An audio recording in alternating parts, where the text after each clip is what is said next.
I have the message. This meeting is being live streamed. I do as well. It looks like we have lost Claudio.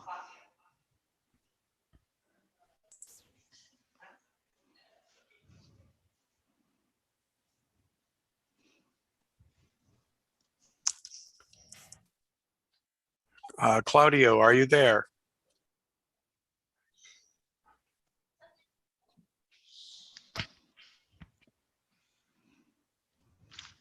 Claudio, IK1SLD, are you there?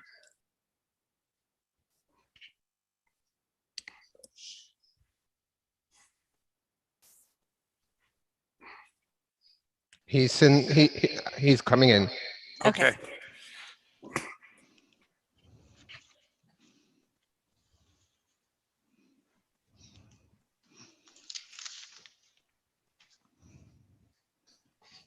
And we are live on YouTube. I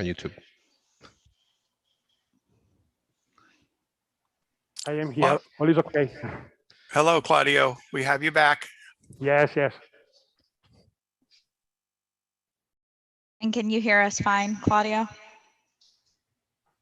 Okay, all is okay. Thank you.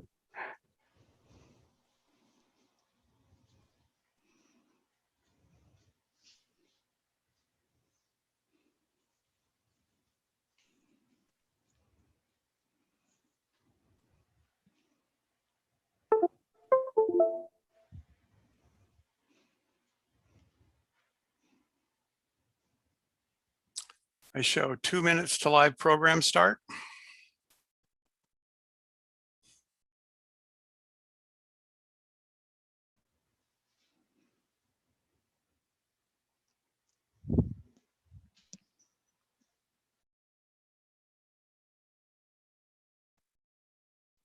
Victoria, do you still hear me? Yes. Okay.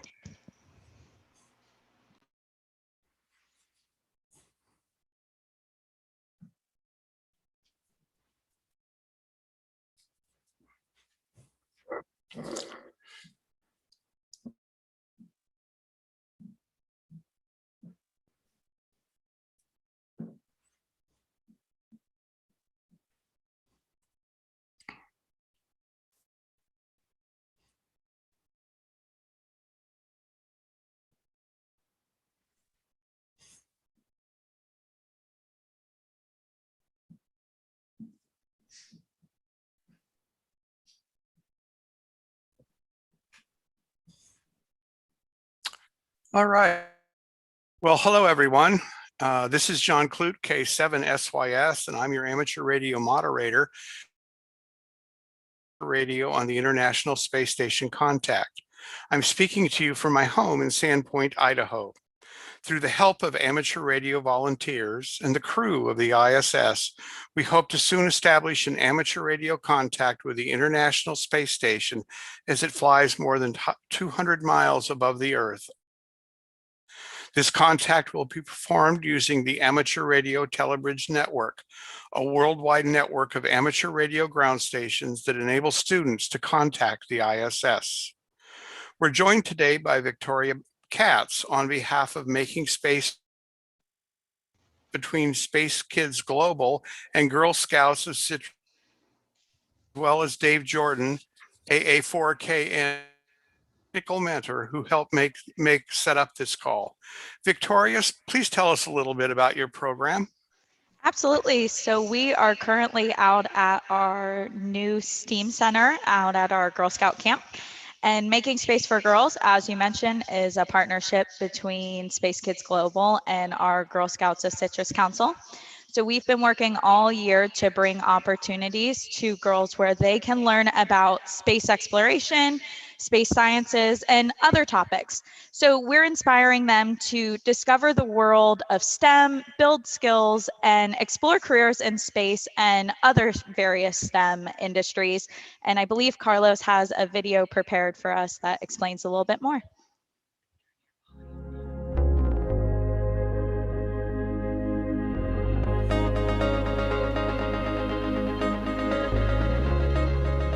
SpaceKids Global is thrilled to announce an opportunity to Girl Scouts across the country to launch their dreams into space.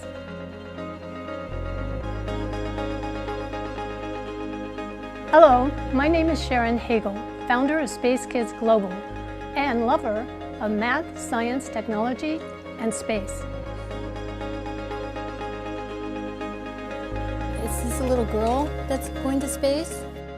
Statistics show if girls have a connection with math and science before the age of 6 and 7, it can impact them for a lifetime. Then it falls for about 3 seconds, and then what happens? The engines turn on. The engines turn on. SpaceKids Global is a nonprofit organization in Orlando, Florida, with a mission to inspire kids just like you in STEAM education.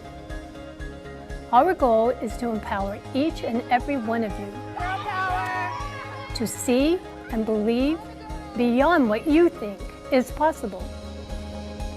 We're thrilled to inspire girls in the STEAM field and get them excited about space exploration and technology the way I was inspired to be a future astronaut. First grade, our teacher asked us to draw a picture of what we wanted to be when we grew up, and I drew a picture of an astronaut on the moon. With the generosity of our sponsors, ProxOps, and our partnership with Girl Scouts Citrus, SpaceKids Global is inviting Girl Scouts across the country to submit their ideas in hopes of launching their projects on a SpaceX mission from Kennedy Space Center to the International Space Station. Let me introduce you to Marianne Berry, CEO of Girl Scouts of Citrus, who will explain more details about this incredible opportunity for Girl Scouts across the country. Marianne? Thank you, Sharon. Hello, Girl Scouts. So how about that? Pretty amazing. I'm really looking forward to this. We are so proud at Girl Scouts of Citrus to have Kennedy Space Center in our own backyard, and beyond excited and honored to partner with our friends at SpaceKids Global and their partners as we bring this very unique opportunity to life for you. Bringing this opportunity to you is especially meaningful to Sharon and I because we are both future astronauts with Virgin Galactic Corporation's commercial space program, and we are so thrilled to be able to share our passion with you. Here are a few details to get you started. We will be looking for those simple what-if ideas that fuel progress. So put your scientific and creative thinking caps on, girls. Keep in mind that your project ideas don't need to be complex. In fact, they will need to fit inside a Faraday box about the size of a shoebox. A great recent idea the ISS astronauts worked on was how does slime behave in microgravity? Have you ever thought about that? I think I actually did. But anyway, girls, go check it out online right now, and you can see what's going on and what has happened with that experiment and fuel your ideas for your what if. Every day, Drew, I, and our crewmates are conducting research in areas like life and physical sciences, technology and engineering, the study of the planet below, and learning how the human body can live in space for long periods of time. So we're going to see if the astronaut will sink or swim in slime. You guys have any idea what might happen there? I think he's swimming. So remember, keep your ideas simple. Bring out those simple what ifs that you really would like to know. How would this behave in space? And then put that in writing and get it to us. Stay tuned in the coming months for more information. In the inaugural 2020 Making Space for Girls Program Challenge, we had 685 participants from over 80 councils across 46 states, 2 territories, and 2 countries. This resulted in 3 different science experiments, 7 patch designs, and 5 essays being selected to launch to the ISS in a ProxOps-supported Faraday box in the fall of 2021. Throughout the year, Making Space for Girls has also found other ways to keep girls engaged and learning about space. We held monthly engagement opportunities covering a diverse range of topics across a variety of virtual platforms. These included space science workshops where young girls learned about outer space, space exploration, and worked on their space science Girl Scout badges. Space Day celebrations like International Observe the Moon Night, giving girls ways to learn about space while having fun with their friends and family. Panel discussions with professionals from different industries, allowing girls to not only explore various career options, but also express their own interest in STEM, and many more, all leading up to our opportunity with ARIS for girls to learn about amateur radio technology and experience the excitement of talking directly with crew members of the International Space Station. We hope this experience will spark the interest of girls across the country and inspire them to not only explore space themselves, but help make space for girls.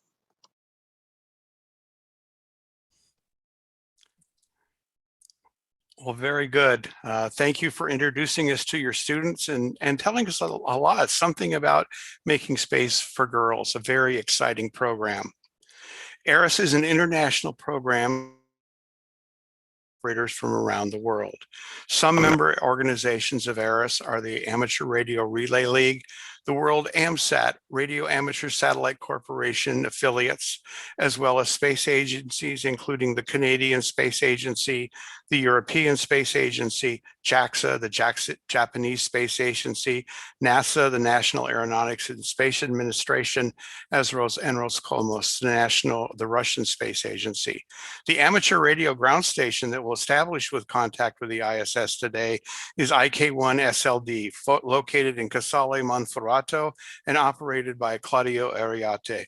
Claudio, please tell us a little bit about your station and how you will handle today's contact with the ISS. Okay, thank you. Thank you, John, for your presentation. Briefly, our Telebridge station is located in Casale Monferrato Airport in northwest of Italy, 100 kilometers from Turin and Milan. When T-minus 30 seconds, I go to call Mark Van de Hey aboard the ISS, operating today with Oscar Romeo 4 India Sierra Sierra call sign. And as soon as signal will be loud and clear, I will invite the students to start with first question.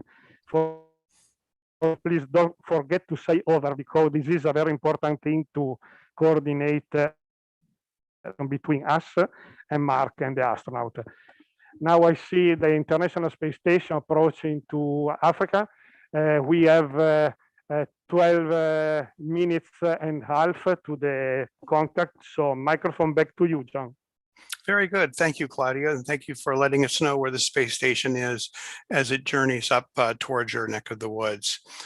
We have about, as Claudia said, about 12 minutes to contact time.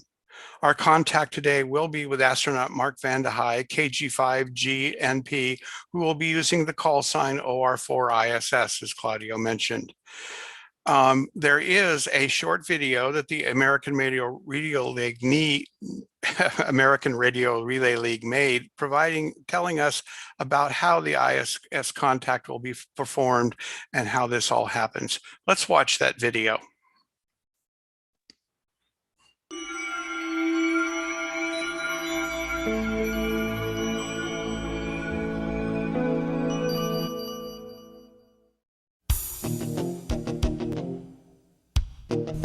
Hi, my name is Ruth. And my name is Chris. You must be pretty excited to talk directly with astronauts on the International Space Station today. While we're waiting for the space station to come over your portion of the sky, let's talk a little bit about how it's going to happen. Of course, Mission Control is in contact with astronauts all the time, using a big radio with lots of fancy equipment. However, we're going to be using something very different today. We are going to use ham or amateur radio to talk directly to the International Space Station. When most people hear the word radio, they think of a music radio station, but it's so much more than that. Radio actually refers to the unseen energy that transmits all sorts of signals using electromagnetic waves. At first, people learned how to send signals like Morse code, and then they discovered that you can send so much more, like data, computer signals, and even TV. Maybe you don't realize it, but you use radio every day. Maybe you watched the TV this morning, or you texted your friends, or maybe even you check social media like Twitter or Instagram. Let's travel back to space for a minute. Since the beginning of the space age, humans have sent many spacecraft out into the universe. These range from the Hubble Space Telescope orbiting the Earth daily, and the Curiosity rover exploring Mars. We've even sent a long-distance messenger, the Voyager 1, who has traveled outside of our solar system. Whether it's capturing a great picture of a far-off galaxy or conducting experiments on the space station, radio has to do with all of these. And today, you're going to be using ham radio. Now you might be wondering, what exactly is ham radio? Amateur or ham radio is a service and a hobby where operators can talk with people around their neighborhoods, their cities, their country, and even around the world. Amateur radio operators require a radio license from the government. They're not that hard to get. I have one. My call sign is KM4LAO. And mine is KD8YVJ. Our call signs are a way of identifying who we are to other operators. This lets everyone know that we have the proper license to using the radios. As amateur radio operators, or hams as we are often called, we can talk with others about basically whatever we want, often science or some new radio gadget that we are interested in. Let's focus back to the space station and your contact today. Many of the astronauts and cosmonauts aboard the space station are licensed ham radio operators. That's why your operators today can contact them. The people here, as well as the astronauts, are licensed to talk to each other, and you are allowed to talk over to their radio. For our conversation today, we'll need an amateur radio station on the ground, either in this location or somewhere else around the world. We'll also need a radio in the space station. NA1SS, NA1SS. You can hear the calls come. This is November Alpha 1 Sierra Sierra, the International Space Station, over. On the space station, the radio transceiver is connected to an amateur radio antenna mounted on the outside. One of these antennas will be used today during our contact. For our side of the contact, we need a good-sized antenna, a signal amplifier, something to make our signal stronger, and a rotator for turning our antenna. We have to keep our antenna pointed right at the International Space Station. And remember, it's moving across the sky and fast. To aim the antenna properly, we need to track the path of the space station exactly. NASA uses complex systems to track the path of the space station and other orbiting objects. The satellite tracking program we are using works out a complicated set of mathematics to provide the orbital location of the space station moment by moment as it moves through space. This information is sent into the computer that controls the antenna rotator, which moves the antenna to follow the space station. Maybe some of you have seen or worked with robotics. That's pretty cool stuff. And just like you can program a robot where to go, what to do, and how to get there, you can also program a computer to tell an antenna how to track the space station across the sky. You know, it took a lot of planning to get this contact. Several weeks ago, the ARIS operations team had to figure out when the space station's orbit would pass over this location. Then, they had to talk with the planners at NASA's Johnson Space Center. The crew's time is pretty full, so they were able to find a time that could work for the crew members' schedules. Once they found times that would work both in space and here on the ground, the host organized this contact. And in just a few minutes, you'll be hearing and talking to the astronauts. Well, it's almost time for your contact. It will be exciting, so good luck with it. Well, very good. I think that gives us a view of what the, I think are we back? Okay, that gives us a good view of what the contact looks like from the ground state. Astronaut Tim Beek, KG5BVI, recorded a short video that shows us what an ISS contact looks like from the space station side of things. So let's quickly take a look at that video. NA1SS, this is N2SJ, over. NA2SJ from NA1SS for scheduled contact. Hi everyone, I'm Tim Peake and welcome aboard the International Space Station, where we're orbiting Earth 16 times every day. One of the most rewarding activities that some astronauts undertake on orbit is to talk to schools using the space station's ham radio. Now these are events that are planned by ARIS, which is a worldwide group of amateur radio volunteers who are dedicated to introducing young people and students to science, technology, engineering and mathematics. Now this is the equipment here in the Columbus laboratory, which consists of a handheld radio, a headset, and we also have a ham video unit. Now as the International Space Station orbits above your location, a radio link is established between the ISS and your school. Now because we're travelling at nearly 18,000 miles per hour, which is an incredible 25 times the speed of sound, we usually get about 9 or 10 minutes of good radio contact before losing the signal. So about 5 minutes before the scheduled start time of the contact, I come into the Columbus laboratory and configure the radio so that I'm on the correct channel. And sometimes I'll set up the ham video too. Just before the predicted time, I'll begin to start calling the school using the standard amateur radio calling techniques. For example, if the call sign of your school was GB4 Fun, I would say Golf Bravo 4, Foxtrot Uniform November. This is Golf Bravo 1 Sierra Sierra, listening and standing by. Now at your school, the radio operator will be listening for my call, but may also transmit and try to call me as well. You'll probably have a much more powerful transmitter on the ground than we have up here on board, so I'm likely to hear you before you hear me. Then, once we can hear each other, then comes the best bit, which is actually talking to the students and answering the questions. Once I've answered all the questions, we use the remaining time to say goodbye to each other and end the connection. I'll then spend a few minutes configuring the radio back into a rebroadcast mode, and then I'll go back to my day job, which is of course doing science on board the International Space Station.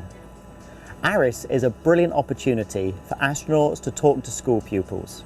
It's really rewarding to hear how excited the students are when they're talking to somebody up here in space.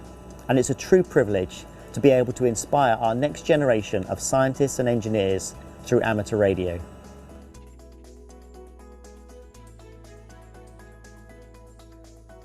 Well, so now we've seen the what a contact looks like from the ground side, and we've also seen what the contact looks like from the ISS. In addition to the students asking questions today, we are joined via YouTube by Making Space for Girls participants from across the country. Many of them submitted questions for astronaut Vander Hai. With each question, you will hear the name of the student asking the questions, as well as the name of the students who submitted the questions. Please remember that what we're doing on the ISS is an experiment, and with all experiments, we never quite know what the results will be until the experiment is finished. And students, very important, as Claudio has stated, please don't forget to say over at the end of the at the end of your question. Right now, the ISS is over Northwestern Africa, approaching Italy, and we show them to be about 2 minutes away. So Claudio, I'm going to turn it over to you, and good luck with the contact. Okay, John. Okay, John, the International Space Station is approaching quickly to Italy. So we have 1 minute and 45 seconds to the contact.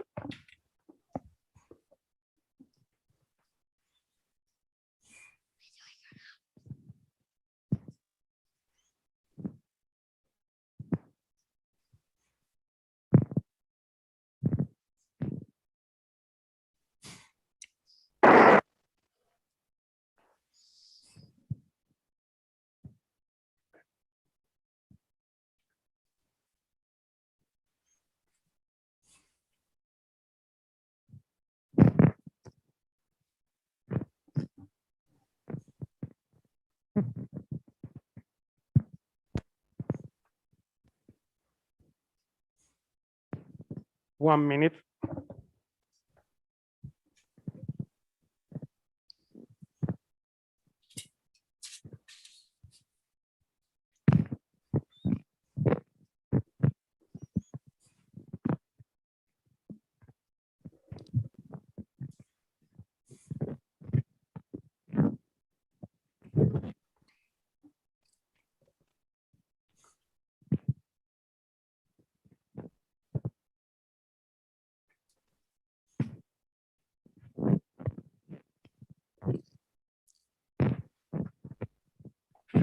second, I'm calling now. Oscar Romeo 4 India Sierra Sierra. This is Sierra calling for a scheduled Irish contact.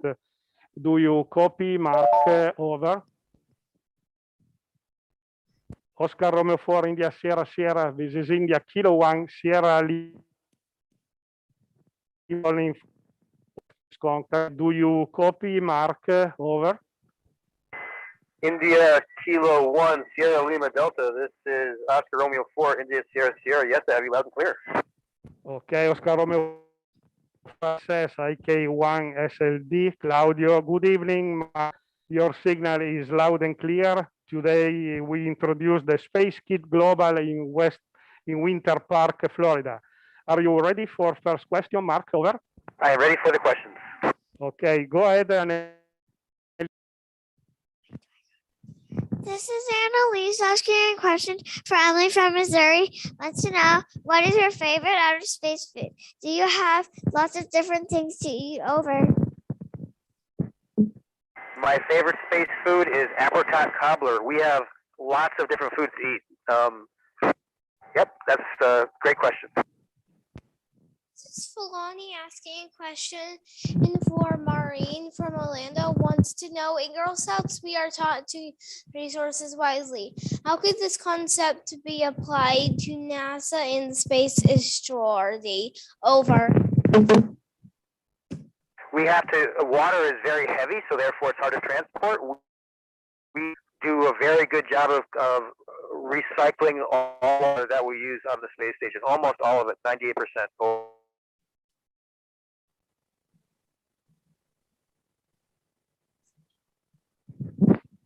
This is Mackenzie asking a question for Annalise from Florida.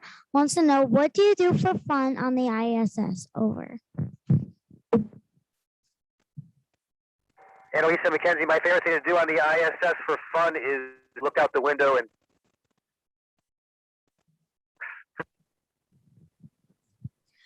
This is Kylie, and I want to know, what is your favorite piece of experiment or research that you have worked on in space? Over. my favorite experiment in space has been associated with growing plants. Over.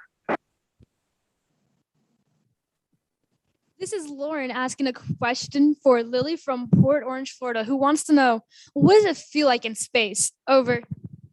It's exactly like being in a room that is falling towards the center of the Earth. There's no wind, and so everything in the room is falling together. So if you tap anything, it'll move away from you. You'll move away from the floor. Over.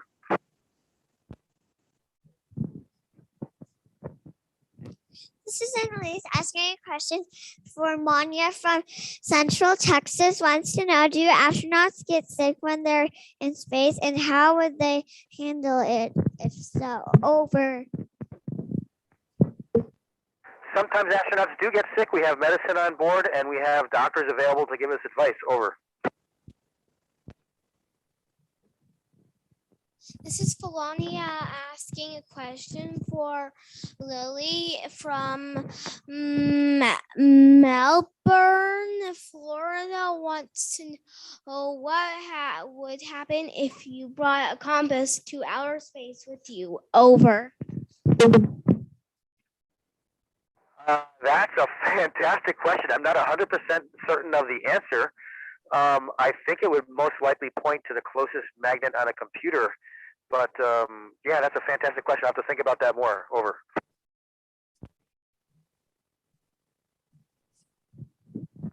This is Mackenzie asking a question from Martha from Florida. Wants to know, how high can you jump on the moon? Over. Wow, another fantastic question. All I know is that you can jump higher on the moon than on Earth. I'd have to spend some time doing the math to figure out otherwise. Over.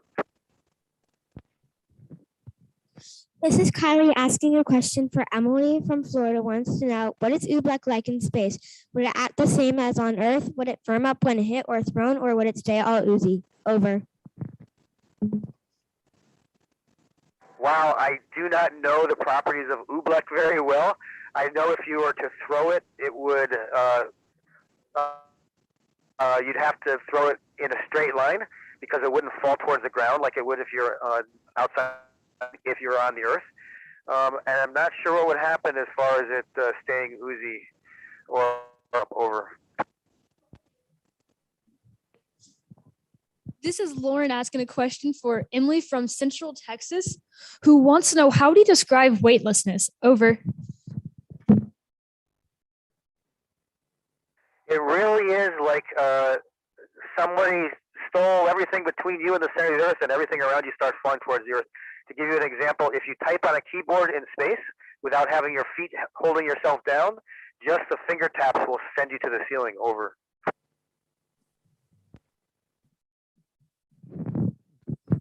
This is Annalise asking a question for Laurel from Ohio. Wants to know, do you have any live animals on the International Space Station? Over. We do not have any live animals on the space station right now, but we've had spiders and fish and other animals. Over. This is Fulani asking a question for Audrey from Ohio. Wants to know, what kinds of foods have you been able to grow in space so far? So far, we've grown mounts of things that I would describe as lettuces, salad greens. Over.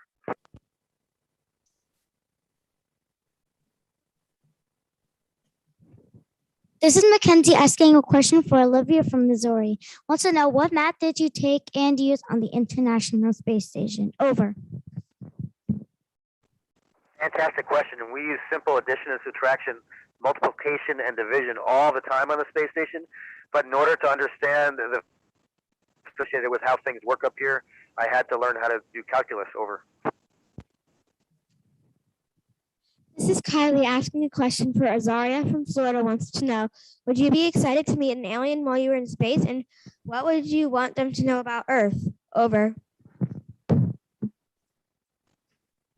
I would probably be excited, but I probably would also be a little afraid if we met an alien, because it would be very hard to communicate and understand what their intentions were. I would want them to know that people on Earth want to be peaceful and like to explore. Over. This is Lauren asking a question for Aubrey from Connecticut, who wants to know, which is more fun, the ride to the ISS or the trip home? What does it feel like? Over. The ride to the space station kind of felt like when you get to orbit and the thrusters turn off, it feels like that moment on the top of a roller coaster when the roller coaster stops going up and starts going down when you rise up in the seat. And it's it's more exciting to go home because you get to see your family, but it's also more scary because there's a long period of time when you have nothing to do and have to wait for the parachute to open. Over.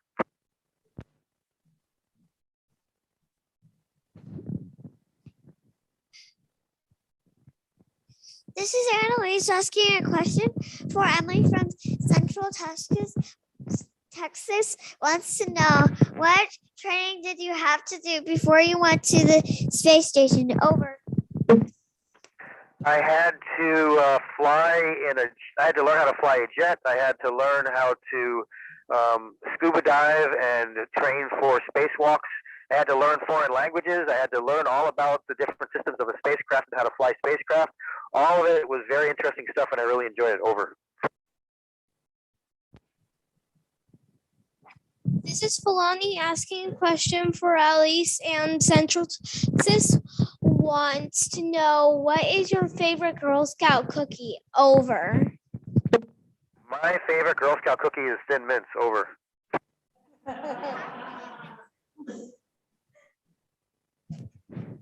This is Mackenzie asking a question for Rachel from Central Texas. Wants to know, what are some challenges that you had to face trying to readjust back to your normal life after being in space? Over. One of the things that I struggled with the most was just bending over to tie my shoes because my lower back would hurt. I wasn't used to having to support my weight. And even just sitting up in bed, I would have to roll over and push with my arms to sit up at first. But after a while, I got very comfortable. It only took a couple weeks. Over. This is Kylie asking a question for Emma from Central Texas. Do you take social media photos or videos in space? And how do you post them? Over. We do take a lot of pictures up here, and we send our favorites down to a person that works at NASA that helps us out by posting them for us. That's how we do it. Over. This is Lauren asking a question for Ella from Central Texas, who wants to know, when was the time that you had failed at something in your journey and becoming an astronaut, and why did you decide to keep pushing through? Over. Wow, what a great question. The first test that I took to become a capsule communicator, to talk to the astronauts in space while I was working in the Mission Control Center, I failed it. And I decided to keep pushing through because it was my job, and I wanted to be successful. I spent a couple of weeks studying really hard, and the next time I took that same test, I passed. Over. Okay, stop question for Mark and the microphone to Victoria. Awesome. Thank you so much, Mark. On behalf of Girl Scouts of Citrus and SpaceKids Global, I just want to say thank you for giving the girls here and all across the country this opportunity. Girls, do you want to gather together and say thank you to Mark? Yeah, thank you. Thank you. Thank you very much. Bye-bye. That was very, very kind of you. Thank you all very, very much. It was really a treat for me to be able to talk to you. Over. Okay, thank you, Mark, for the contact. India Kilo 1 Sierra Lima Delta, 73. Ciao, ciao from Italy. Bye-bye. Out.